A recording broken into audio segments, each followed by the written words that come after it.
Our keynote speaker, Dr. Qaali, she is a double board certified trauma acute care surgeon and surgical, I can't even pronounce these words, intensivist. Wow. Excuse me.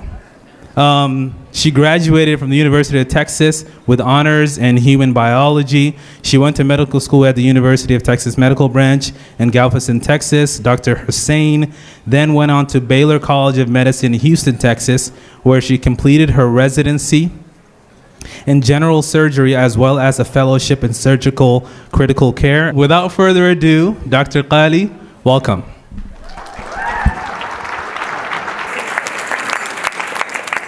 Assalamu alaikum wa rahmatullahi wa barakatuh, everybody.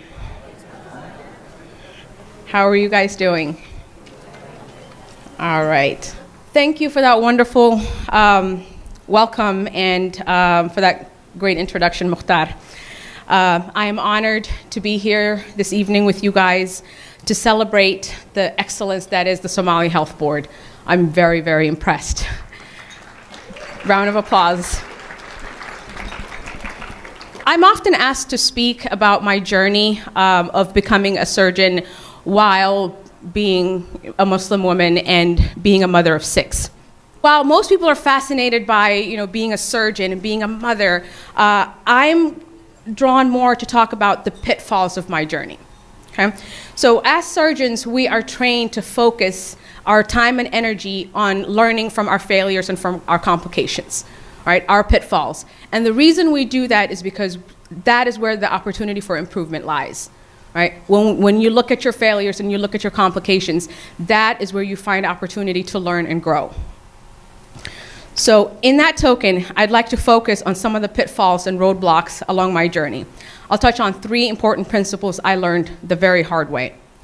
As you'll quickly discover, a lot of the shortcomings and the pitfalls and the barriers I talk about are social constructs, things that we've created as barriers and we're forced to accept as the norm.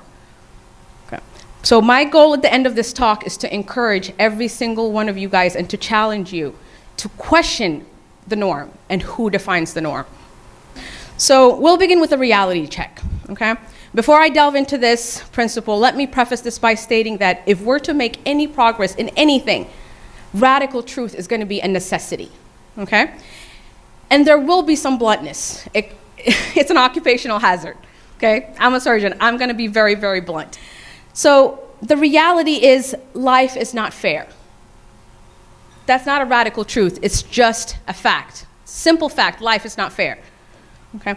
Everyone does not start at the same starting line. Some folks will have better opportunities than others. Some will have a helping hand along the way, while others will get doors slammed in their faces. Some will have the privilege to be themselves in every space, while others will be forced to conform to an accepted standard. This reality is not exclusive to our schools, our campuses, or the workplace. Within our own homes, communities, and in our culture, we have certain held beliefs and traditions which create roadblocks. And these are sometimes perpetuated through many generations. I don't state this to be a pessimist. Because of this reality, I almost didn't go into medical school. I was accepted to a medical school that was about an hour and a half from my parents' house. With the terrible traffic of Houston, it would mean 3 hours in one direction. That would amount to 6 hours of daily commute while in medical school. So this would be both risky and improbable. I told my parents I needed to move closer to the school. You're going to live by yourself, unwed, over my dead body, said my mom. And when she dies, over her dead body, and then over my dead body, said my dad. And when they both die, over their dead bodies, and then over my dead body, said my older sister, not wanting to feel left out. So my parents are 2 of the most stubborn people I have ever met. The hard work and the discipline it took for me to accomplish this goal did not change their mind about this tradition. Regardless of the opportunity, I was an unwed young lady incapable of living on her own in pursuit of a dream.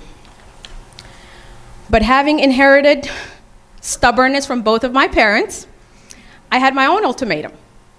I handed them the manila folder that had my acceptance letter and my scholarship letter, and I said, do with it as you please. If I am not going to medical school in a safe, reasonable manner, I am going to be a couch potato.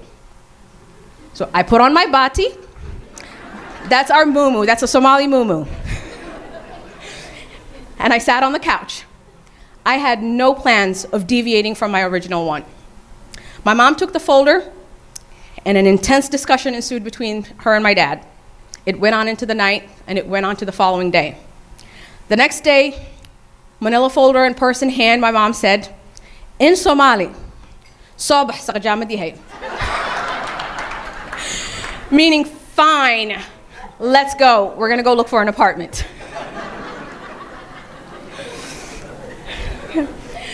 So these types of barriers to the pursuit of opportunities, especially for our young women, must be acknowledged.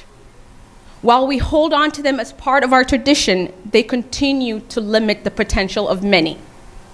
We must emphasize the importance of acknowledging this reality, because we are sometimes led to believe that with more success, this reality changes.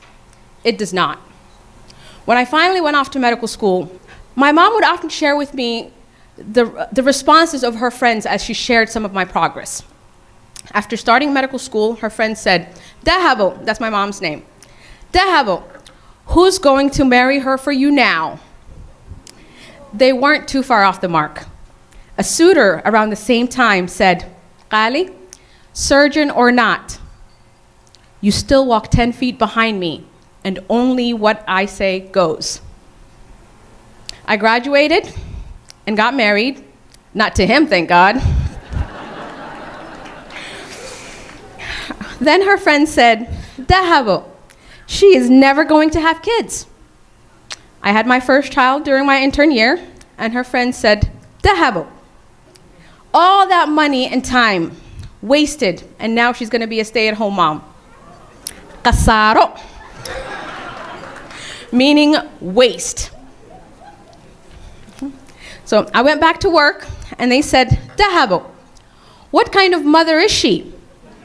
What's the point of having kids if you're not gonna be there to take care of them? I continued having kids and going back to work. I enlisted lots of help from my family, daycares, babysitters. What kind of mother and bad mother were frequently whispered around me.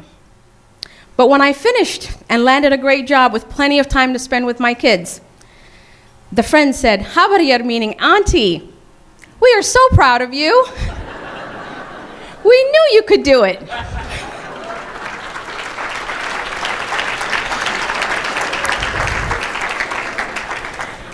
So, stereotypes, social expectations, stigma. How many young women are we holding back from reaching their full potential with these kinds of attitudes? How are we to fight inequality at school or at work if we're continuing to face them in our own homes and in our own communities? We start by acknowledging this reality both as individuals and as a community. We acknowledge it, but we do not accept it. What does that mean? It means that these social standards and expectations do not have to be yours. As long as you're maintaining your values and what it means to you to be authentic, you do not have to internalize others' perceptions of your abilities and your potential. I'm going to repeat that, okay?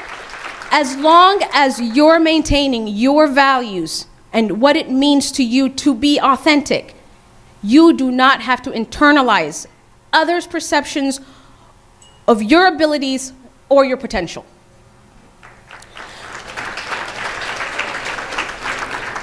So, how do you know you're maintaining your values? This is our second important principle, goal setting. So, but everyone knows goals are important, right? What's so radical about goal setting? What I've learned about goal setting is this. It's not just, I want to accomplish this. It's beyond that.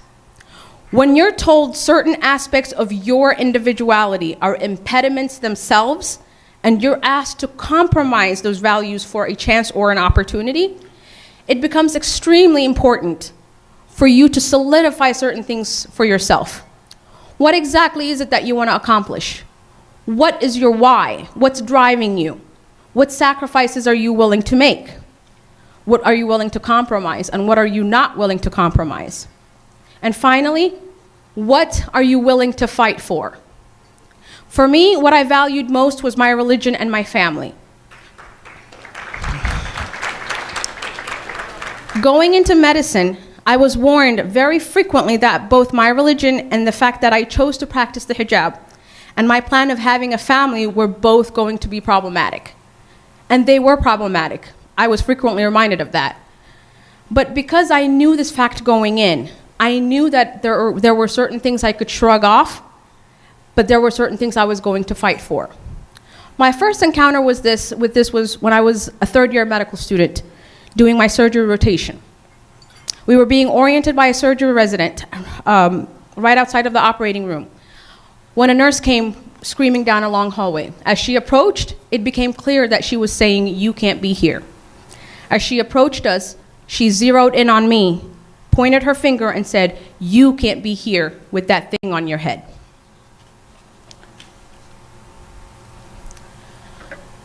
I was stunned. The surgery resident walked away and my classmates followed. Being at the lower end of the totem pole, I didn't have many options. But I wasn't leaving, and I wasn't taking off my hijab. So I told her, and I asked, "What will it take for me to get to the operating room?" She didn't know. This was one of the oldest medical schools in the country, and they've never had a person with a hijab in the operating room, and they had no plans for it. So I came up with a plan. I tucked my hijab under my scrubs, put on a cap to keep it in place, and she moved out of my way. They eventually incorporated this practice into their policy for future students. It wasn't enough for me to rely on the goal of wanting to be a surgeon like the rest of my classmates. I had to constantly look at the broader vision of my values and pick which battles to fight, and most of them on my own.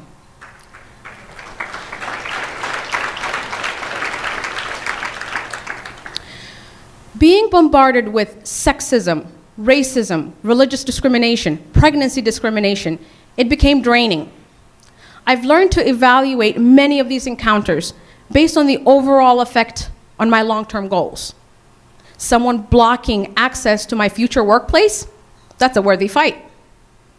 Lack of maternity leave policy because it's never been done before, criticisms and backlash and being called selfish. Fighting those small battles will not change anything.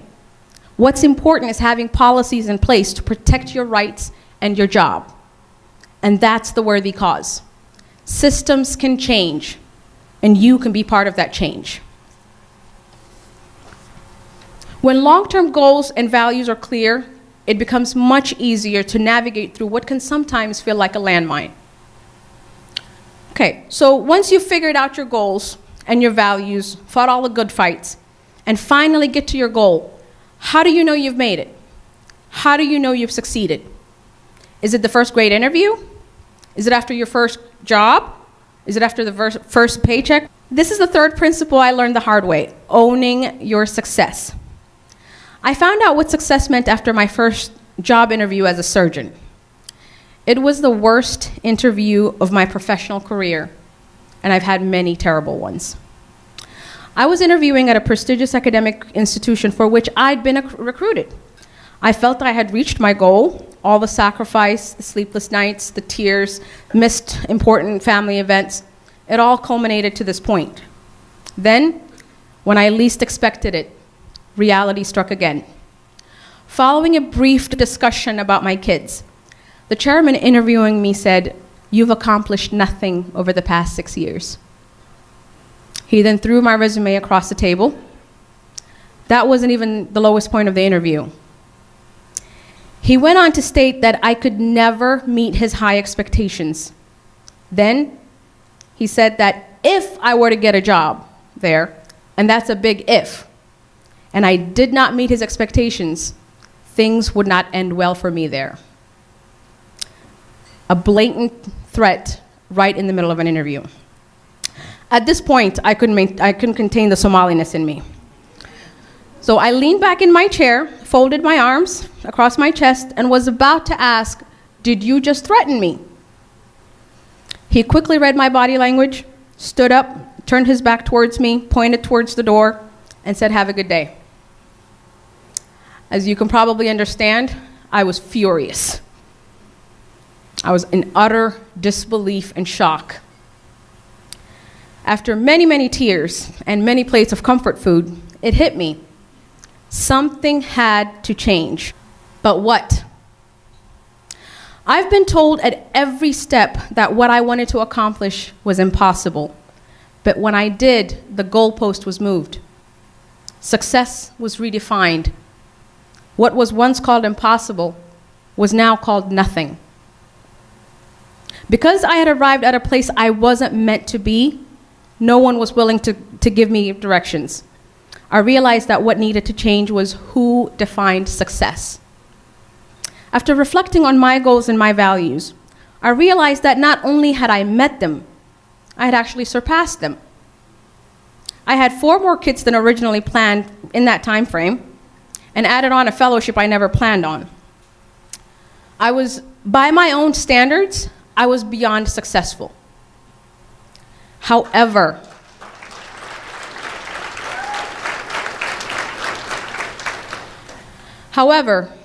being in uncharted territory with no GPS meant that I had to create my own. So I decided to flip the script. I had to make my own rules. First, I would have to acknowledge and own my success. Second, I would have to articulate what I brought to the table. I had to undo how we've been conditioned to interview as trainees, always seeking to be accepted. I had to own and articulate my value as a double board certified, fellowship trained surgeon with a lot to bring to the table.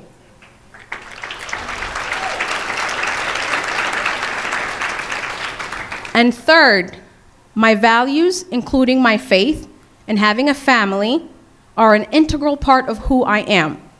I would openly discuss them at every interview. They are not baggage.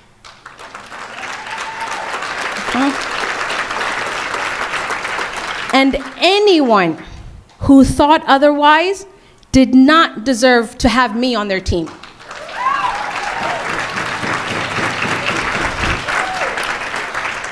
So with this approach, my next set of interviews, while visibly pregnant at 8 months with baby number 6, were drastically different. I got multiple offers and was even able to negotiate for things that weren't even on the table.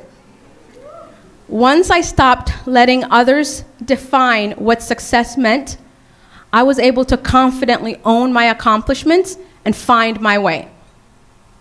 So as stated earlier, I hope you all see that many of the pitfalls and barriers I've covered are simply social constructs we've been conditioned to accept as the norm. My challenge to you all is to start asking more questions. Why are things the way they are? Who defines this norm? And if you do not fit the norm, how can you be part of the change to redefine it? While it's important to acknowledge the pitfalls and shortcomings along our journeys, it is equally as important to not forget our strengths. I cannot discount the fact that being Somali contributed greatly to my success. If it wasn't for the tradition of strong family ties, I don't think I'd be standing right here today. And my husband and I are extremely grateful for our parents, siblings, aunts, uncles, and all the cousins. However, we can and should be able to discuss the pitfalls and shortcomings of our culture and traditions while elevating and upholding its strengths. To me, this is the essence of Somali excellence: acknowledging our pain and our shortcomings, reflecting on them, and progressing towards excellence. So, by being realistic about the world you live in, setting your goals and solidifying values you wish to uphold and are willing to fight for, and not giving others the power to define your success, you can overcome any challenge. And when we can all individually and collectively reflect on our pain, we can all continue to progress towards continued success and further Somali excellence. Thank you all. Assalamu alaikum wa rahmatullahi wa barakatuh.